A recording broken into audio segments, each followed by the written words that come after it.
Welcome back, everyone. So in this video, we'll be working on a practice SAT test. So as you can see, this will be the test I will be working out, only the math portion, of course.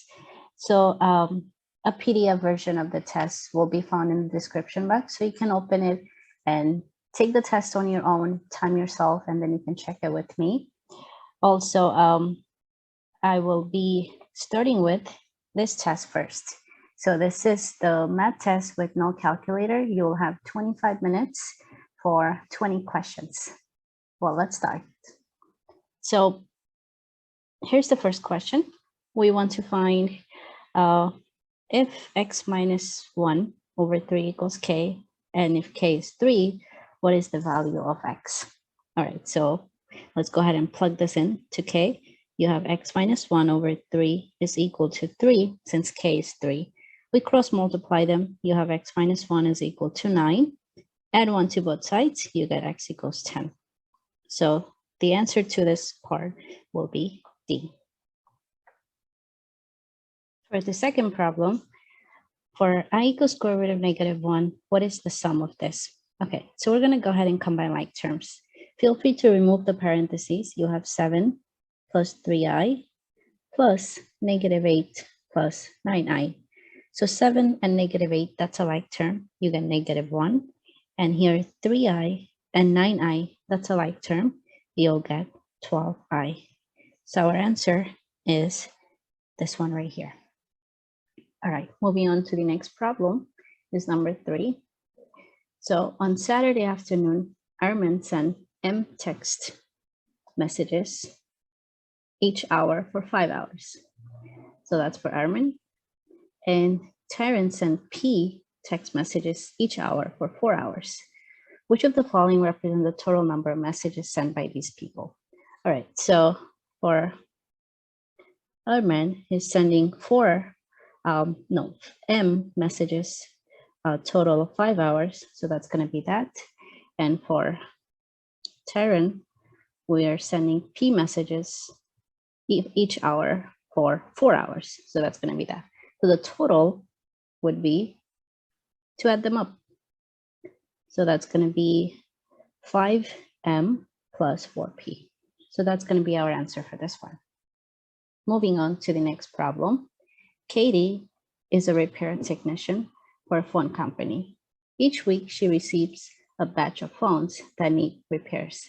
The number of phones she has left to fix at the end of each day can be estimated with the equation, this one right here, where P is the number of phone left and D is the number of days she has worked that week. What is the meaning of this right here? Well, we're given P is equal to 108 minus 23D. That means when it's the 0 days, so let's say that's when she's gonna start. So when D is equal to 0, you have P is equal to 108, which means that Katie will complete the repairs with 100 days. Well, not really. Katie starts each week with 108 phones to fix, right? So because when D is 0, you're starting with 108. So it makes sense to say that each week she starts with this much to fix. All right, so that's our answer for number 4. All right, so moving on to number 5. So here we want to expand this completely. So let's go ahead and distribute this negative out. So the first terms, we can remove the parentheses. You have x squared y minus 3y squared plus 5xy squared. We distribute the negative, you got x squared y, and then this one gives you negative 3xy squared, and the last one gives you positive 3y squared. All right, so these cancels out, as you can see. And then here we can actually combine these two. That gives us 2 of those like terms, 2x squared y. And then these guys, we can combine them as well. They're also like terms.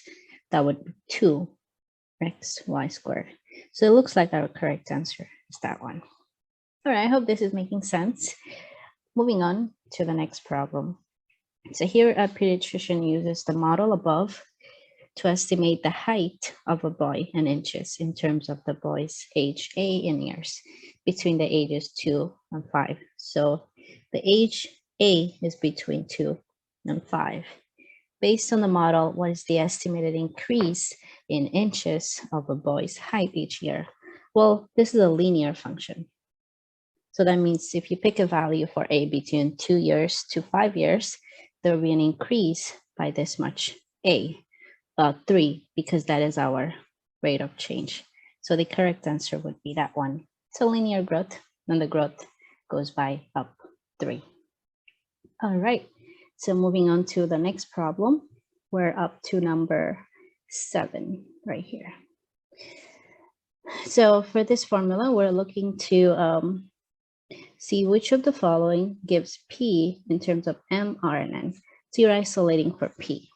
Well, this looks messy, but let's do it carefully. So first we're going to multiply M with this expression. So without working it out, we can just look at the options. So you know these two cannot be the choices. So it's between A and B. So we're going to do M times that number. So it looks like 1 plus R over 1,000 to the n power minus 1. So this times M, that makes sense. And you know this cannot be this one because that looks weird. So automatically we know it's B, but let's keep on going, working it out. So we multiply by that, and then we divide by this expression right here. So that goes on the bottom. So yeah, it makes sense to say the correct answer would be B. All right, so moving on to the next one, number 8. So for this one, we are going to evaluate. So if A over B is equal to 2, where's the value? So I'm going to go ahead and multiply both sides by B. That gives me A is equal to 2B. And then divide both sides by A. So that gives me 1 is equal to 2B over A. Well, I need to match this up to that. So I'm going to go ahead and multiply both sides by 2. That gives me 4B on top. And that'll be our final answer. I'm going to go ahead and do that. So we have 2 is equal to 4B over A. So the correct answer is right here. 2 is equal to that expression. All right, so here's the next one. We want to solve this system of equation. So let's go ahead and use any method you like. I'm going to go ahead and I think I'm going to go with eliminating. I think that will work better. So let's go ahead and multiply this one with 3. So that means I can get rid of the x values. So my equation, first one is 3x plus 4y equals negative 23. And then I have 6y. I'm just going to write them right underneath the same variable. This would be 6y when I distribute this. And then negative 3x is equal to 19 times 3, negative 57. Now we can go ahead and add them up. So this cancels out. You have 4y plus 6y, that's 10y, is equal to, we're going to add up negative 23 plus negative 57. So that gives us negative 80. Now we can divide both sides by 10. So y is equal to negative 8. All right, so we got one pair. So that means if you look at the answer choice, no, because they all have different y value, which means the correct answer is this one. But if you do want to go ahead and solve for x, you can simply plug this into any of these equations and it'll give you the x value. Okay, so let's keep moving on. For this one, number 10, we have, for this function, a is a constant. If g of 4 is 8, where's the value of g of negative 4? Well, we can sub this in. So we have x is 4, y is 8. So you have 8 is equal to 8 times 4 squared plus 24. This is 8 is equal to 4 squared, that's 16a plus 24. Can subtract 24 from both sides. I get negative 16 is equal to 16a, which means a is equal to negative 1. So if a is negative 1, where's g of negative 4? I'm going to go ahead and use this space right here. So g of negative 4 is, so a is negative 1, substitute that in. X is -4. I'm going to square that plus 24. So this gives us negative 4 squared, that's positive 16 plus 24. So that's going to give us how much? That will be about 8. So the correct answer is this one. All right. So now let's go to number 11. So this equation, B and C represents the price pound in dollars of beef and chicken, respectively. Okay.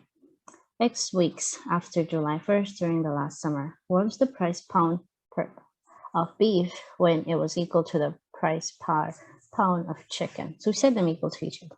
B is equal to C. So 2.35 plus 0.25x is equal to 1.75 plus 0.40x. So I do that, and then I'm going to start solving for x. So let's go ahead and subtract 1.75 from both sides. You'll get 0.60 is equal to, then I'm going to subtract 0.25x on both sides. That'll give you 0.15x. Divide both sides by 0.15, you get x equals 4. Okay, so if x is equal to 4, I can plug this in, find the beef price per pound. So let's plug this into this equation right here. So B is going to be 2.35 plus 0.5 times 4. And this would give you about 2.35 plus 1, which is 3.35. So that looks like this one is the answer. All right, so moving on to number 12. So a line in the XY plane passes through the origin, has a slope of this. Which of the following point lies on the line? So if it passes through the origin, so you know you're looking at a line that looks like that. Passes through 0, 0, so y-intercept is 0. So your equation is y equals mx plus b. M is right here. B is 0 because passes through the origin. So this is y equal 1 over 7x. So now you can just plug these points in and check. So when x equals 0, you get y equals 0. It's not that one. When x equals 1, y equals 1/7. No. When x equals 7, y equals 7. No. So that means it has to be D. When x equals 14, y is 2. That makes sense. Okay, moving on to the next part, number 13.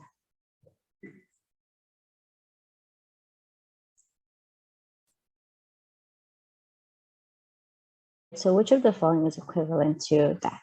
All right, so I'm going to go ahead and combine these into a single fraction. You have 1 over, so you multiply 1 with x plus 3, you get x plus 3, then 1 with x plus 2, that's x plus 2, all over the product, x plus 2 times x plus 3. Now we keep change flip, so you have x plus 2 times x plus 3 over well, here I can also combine the like terms. So that'll give me 2x plus 5. So this is one of the answers. Doesn't match. So let's go ahead and expand the top. So if you expand, you get x squared plus 5x plus 6 over 2x plus 5. So it looks like that one. Okay, let's move on to the next one. So if 3x minus y equals 12, what's the value of that? So here I'm going to play around with this. Laws of exponent. So 8 can be written as 2 to the 3rd power to the x, and 2 to the y, leave it as it is. Now here I can multiply 3 and the x on the exponent. So this is 2 to the power 3x over 2 to the y on the bottom. Again, using laws of exponent, I can subtract their exponents now. This is 2 times 3x minus y. All right, so well, we know that 3x minus y is equal to 12. So replace that with 12. This is 2 to the 12. And it looks like this one. Okay. All right, so now we're up to number 15. So if this expression is equal to that for all values of x and 8 plus b equals 8, what are the two values for c? So let's go ahead and expand this right here. So if we expand that, we get ABX squared. So I'm expanding this. And then I have 7AX plus 2BX plus 14 is equal to 15x squared plus CX plus 14. Now we're going to equate the coefficients. So this would equal to that. So we have A times B equals 15. And then here you have the X terms. So we can write another equation, 7A plus 2B equals to the coefficient of the X term that's right here, C. And then our last equation, 14 equals 14. So we don't really need that. Now let's go ahead and solve this. So first I'm going to borrow this piece right here. Here you have A plus B is equal to 8, which means I can solve for one of the variables. A is equal to, let's say, 8 minus B. And then I can sub that into the first equation here. So I know A times B is equal to 15, but A is 8 minus B. So that's 8 minus B times B is equal to 15. Now let's expand this. So this is B, 8B minus B squared is equal to 15. Move everything to the right side. You have 0 equals B squared minus 8B plus 15. Now let's factor. So you have B, B, and B. Well, I can guess the numbers to give me product to be 15 and sum to -8, -3, and -5. So we know that B is equal to 3 or B is equal to 5. Well, if A times B is 15, and I know these are the value for B, that means if B is 3, then A has to be 5. When B is 5, A has to be 3 because their product is 15. So if we know that, then we can actually find the value for C. So that's taking our second equation here. So let's go ahead and find the value for C. So when A is 5, so if A is 5 and B is 3, that means 7 times 5 plus 2 times 3 is equal to C. So 7 times 5, that's 35, plus 3 times 2, that's 6, is equal to C, which means C is equal to 41. Now the second case, if A is equal to 3 and B is equal to 5, then you have 7 times 3 plus 2 times 5 equals C, which means that's 21 plus 10 is equal to C. 31 is equal to C. So these are the values for C, 41 and 31 right here. So that's the answer to this problem. And these are the work we did. Okay, that was a long problem. Well, let's catch up with time. So moving on to the next set of questions, 16. So these are writing response where you don't have a choices. Okay, let's work it out. So for the first one, we're solving this equation quadratic, and you're given that t is positive and t squared minus 4 is 0. What's the value for t? So if you want, you can factor or just move forward to the other side. You'll get t squared is equal to 4. So t is equal to square root plus and minus 4, which is plus and minus 2. But since t is greater than 0, you only want the positive value. T is 2. Okay, now let's do 17. So here we're setting up this geometry. A summer camp counselor wants to find a length x in feet across the lake as representing in the sketch above, the length represented by AB. Okay, so that's this one right here. EB, that's this one right here. BD, that's this one right here. And CD right here. And these are the size. So let's put those numbers in there. So we have 1800 feet. Then we have 1400. That's right here. Then we have 700 here. And the last one we have CD, that's 800. All right, so Also, we know that the segments AC and DE intersect at B. Okay, we can see that right here. And the angle AEB and angle CDB have the same measure. What is the value of X? So we can set up a proportion. So these are similar triangle. You can set up proportion. So I'm going to go ahead and set up proportion from this to that. So that's 1400 over 700 is equal to, and then I'm going to set up the next proportion, this to that. So that will give us X over 800. And of course, 1400 over 700, that's 2, is equal to X over 800, which means X is equal to 1600 feet. That'll be the measure for X. All right, so here's number 18, another system of equation. We're going to find the value for X. So that means you can just go ahead and eliminate Y and solve for X. So I'm going to go ahead and multiply this by -2, so I can eliminate Y. So my equation is -2X minus 2Y is equal to 18. Then you have X plus 2Y is equal to -25. Now, once you do that, you can add them up. So you have -X is equal to -7. So that means X is equal to 7. No need to find Y because it's just find the value for X. Here's number 19. So in a right triangle, one angle measure X degree, where sine of X degree is 4/5. What's the value of cosine of that? So you can memorize an identity, or I'm going to go ahead and write down the difference formula for cosine. So cosine of 90 degree minus X degree is equal to cosine 90 times cosine X plus sine 90 times sine of X. So this is the difference of two angle formula for cosine. That's what I'm using. Cosine 90, we know that's 0. So that makes everything go to 0. Sine of 90, that's 1. So you have 1 times, I'm sorry, I wrote this wrong. It should be sine X degree.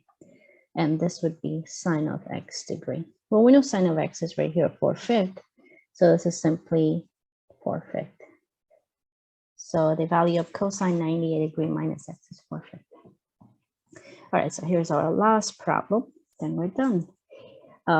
If A is equal to that value and 2A is equal to that value, what's the value for X? Okay, so let's go ahead and solve for X.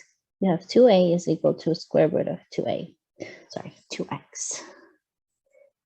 Now I'm going to go ahead and square both sides.